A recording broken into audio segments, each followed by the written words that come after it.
Hello everyone, welcome to this fifth and final episode in a series on preparing and painting a large metal model. In this video, I'm gonna fix the dragon on its base. For this, I'll use 3 solid anchor points for a secure and long-lasting assembly. I'll also decorate the display base with grass, bushes and other elements. Alright, here we go.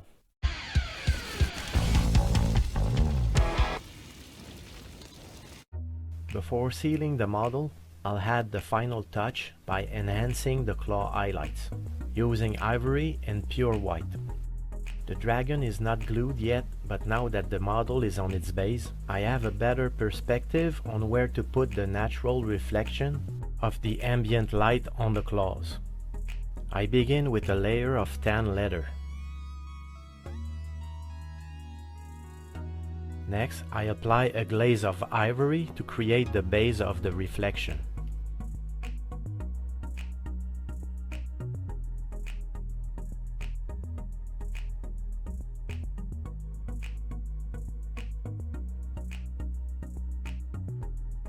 Finally, I add a highlight of pure white to complete the effect.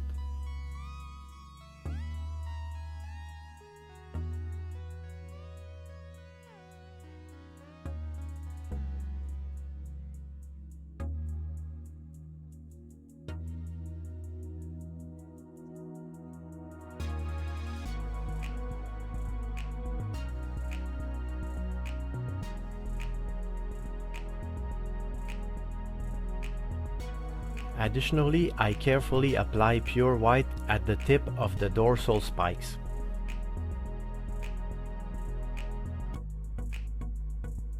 Off camera, I sealed the model using a Vallejo matte varnish spray can. I will need to do some touch-up on the base where black paint is missing. I'll also repaint part of the tail that was damaged when I hung the dragon to seal it. I start by applying a tan leather base coat as a primer. Using a dry brushing technique, I then blend the surrounding scales with tan leather, seamlessly integrated the repainted area with the existing red color. I intentionally avoid using white brush-on primer to prevent creating a patch of lighter red. I'm building up the color with the same Vallejo flat red I use for the original base coat. Finally, I add the finishing touch with Ripper MSP Brilliant Red. To protect the surface and ensure its longevity, I seal the repainted area with Vallejo matte varnish.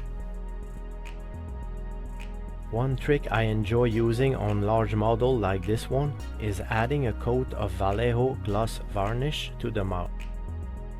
I carefully apply the gloss varnish to the tongue, inside the maw, and even on the teeth.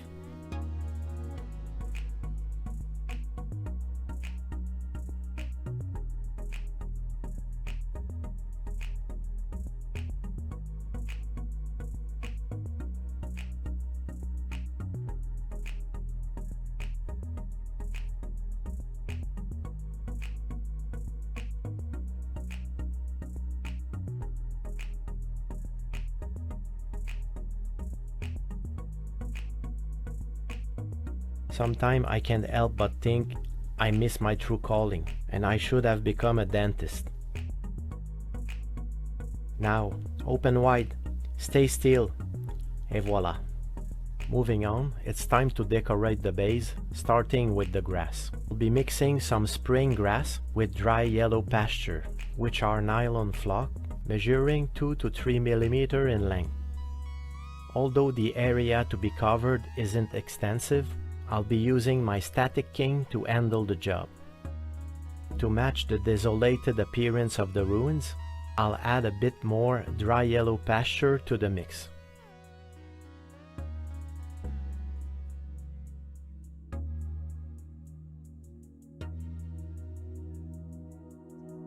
Before beginning the application, I make sure the grass is well mixed. To secure the grass, I dilute all-purpose white glue with water.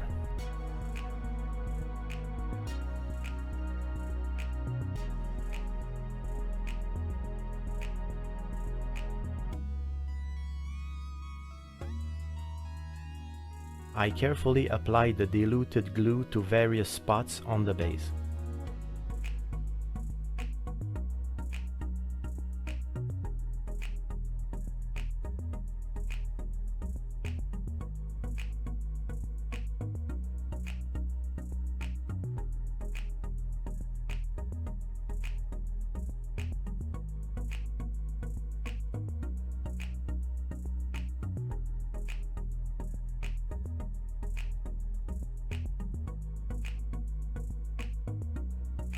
Note how I place the probe on the wooden base.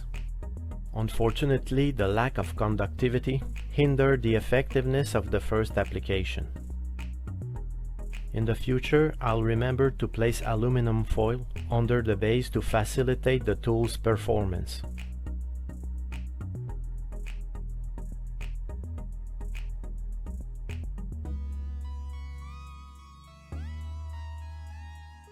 Since the glue has started to set, I dilute it further with water and restart the process.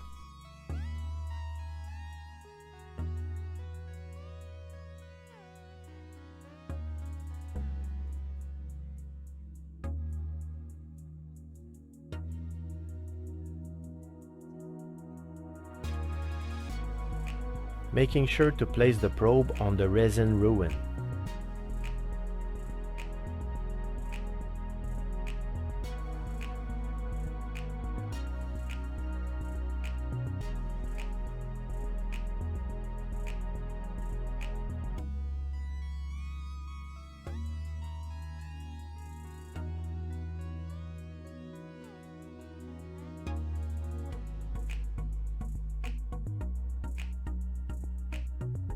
After cleaning the base, I realize I'm not completely satisfied with the result. Working with the synthetic turf applicator is still a learning experience for me, and this instance had taught me valuable lessons. I carefully cut a few blades of grass longer than the others, preparing for the next step. Applying superglue to specific spots on the stone wall,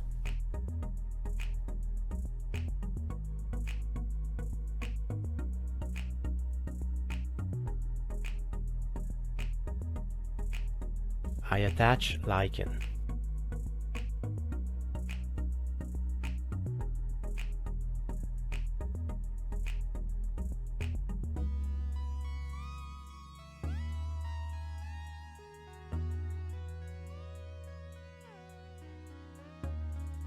To ensure a secure hold, I gently press down on the lichen, covering the glue.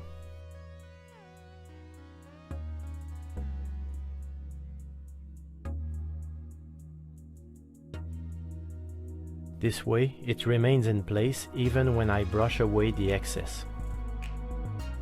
Additionally, I glue some more lichen in a few other areas.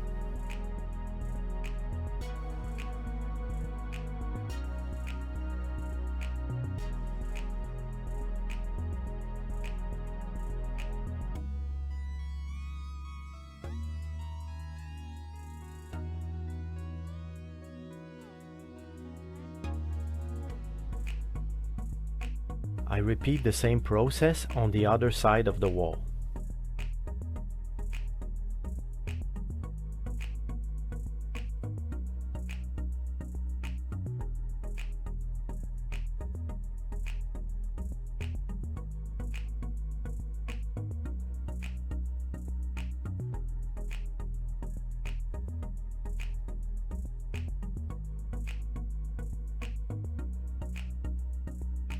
Finally, I clean up any excess and salvage as much lichen as possible.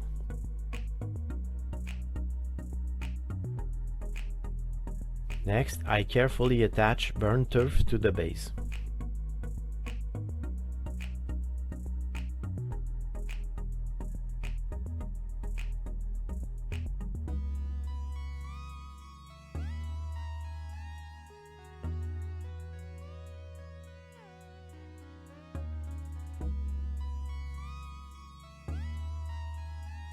I add a few tufts of dry flowers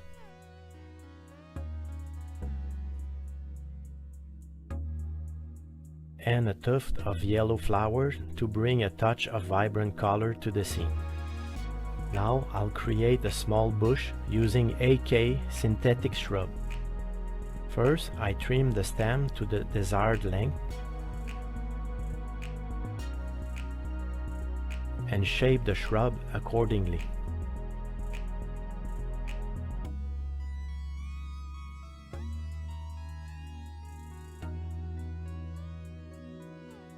Using super glue, I securely fix the bush's stems to the ground near the rounded wall.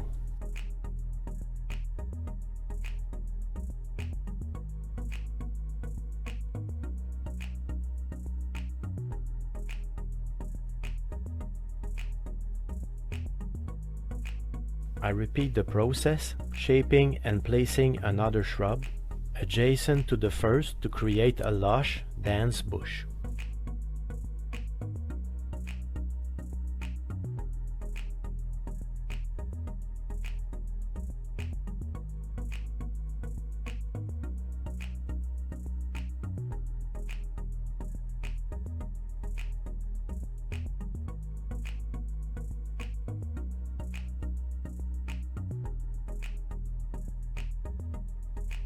To enhance the foliage of the bush, I utilize the leaves found at the bottom of the shrub container.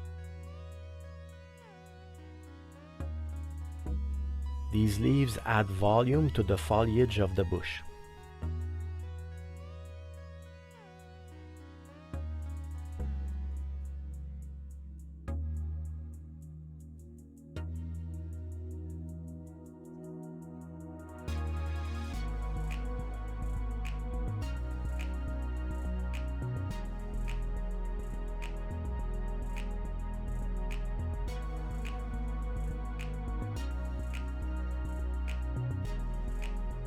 I also fix some on the ground, at the base of the bush, for a natural touch.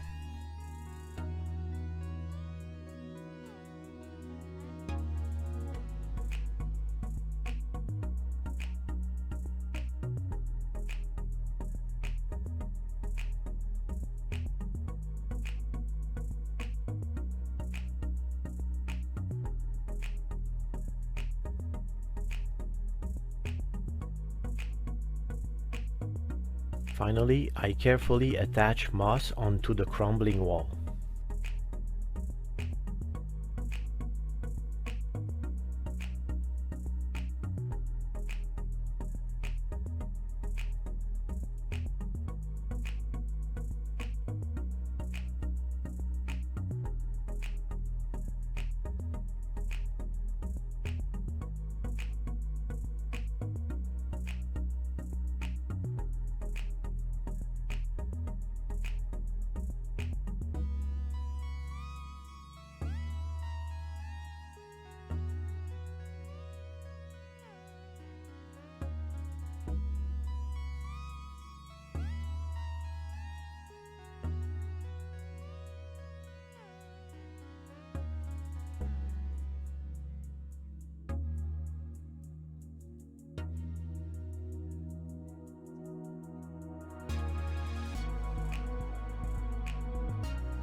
It's now time to securely attach the dragon to its base.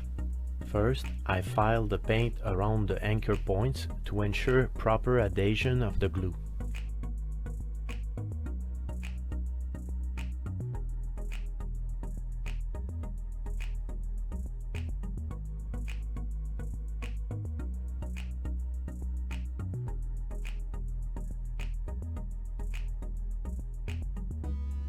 I also file the inside and around the holes on the base for optimal adhesion.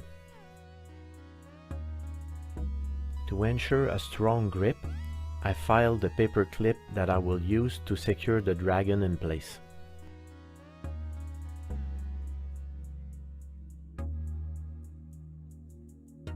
I use super glue to attach the piece of paper clip to the dragon. I carefully move back and forth to ensure there is glue evenly distributed at the bottom of the hole. Afterward, I wipe the excess glue to prevent it from interfering when I'll later place the dragon against the base. Similarly, I apply glue to attach the other two pins under the back leg of the dragon.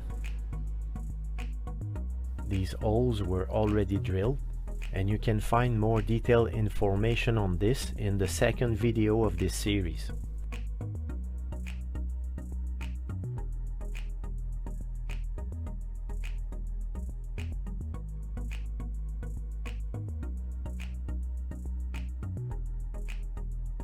As a precautionary measure, I prefer to pre-drill the holes in order to avoid any potential damage to the model once it's painted. Now the delicate adjustment process begins. It's crucial that the pins are perfectly aligned to fit into the 3 holes. Using pliers, I carefully orient the paperclip pins, taking care to bend them at their base and ensure they remain straight. The pins are longer than necessary, so I trim them to make it easier to align them with the holes.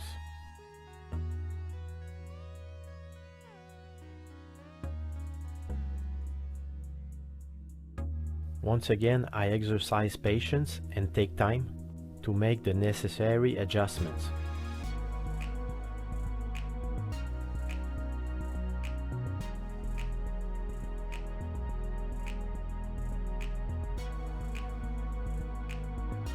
It suddenly occurred to me that I had previously filled in the holes when I glued the base on the wooden plate. Therefore, I pierced the holes again to clear them and ensure a proper fit.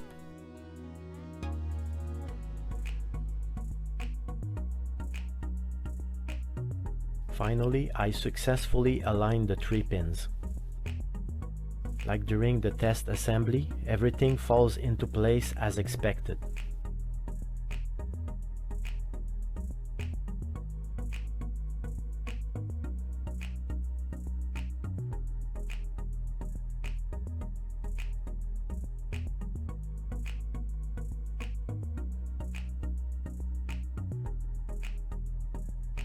To avoid placing pressure on the dragon's limbs, I use a wooden stick as a lever to gently lift it without risking damage to the paint. Unfortunately, I accidentally damaged the side of one of the legs, as well as one of the wing. While there may be a need for some touch-up paint later, my current focus is on filling the holes in the base with super glue to securely attach the dragon.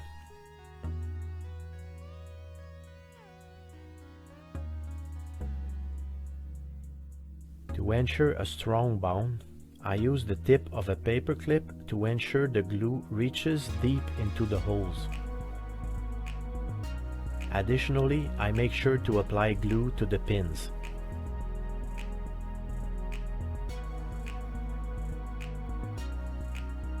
Now comes the moment of truth. As if by magic, everything fits together perfectly. I push the dragon into place, relieved to see it's finally attached to its base. Once the dragon is securely in place, I carefully apply moss to the areas with excess glue, effectively concealing the anchor points.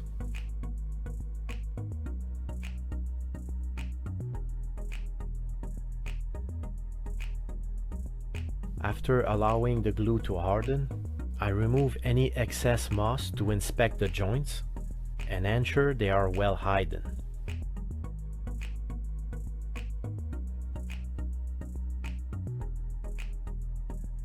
To further enhance the natural appearance, I add moss to the stone block under the left foot, completely hiding any trace of anchor point.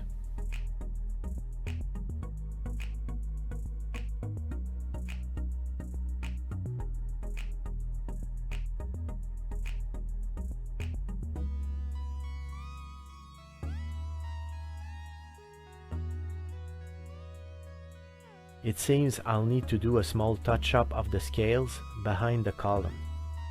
However, I'm pleased to note that the area where the paint was previously missing on the wing is no longer visible now that the dragon is fixed securely onto the base. For the final touch, I'll repaint the base as I unintentionally left a noticeable imprints on it. The techniques I've shared throughout this video series, including model preparation, building display bases, and painting large models, can be applied not only to the model featured here, but also to plastic, 3D printed model, and other metal models. I hope these tutorials have been helpful and inspiring, encouraging you to embark on your own projects. If you found any value in these tutorials, I would greatly appreciate a thumbs up or any feedback you have. In the upcoming series of videos, I'll explain how to properly assemble the Gothic church I've built. This video will serve as a visual reference for the future. Additionally, I'll provide a tutorial on securely packaging miniatures and large models for shipping. And lastly, I'll showcase the process of building a wooden crate to securely transport a large model. Looking ahead, I'm excited to continue painting more tabletop models and pursuing different other projects.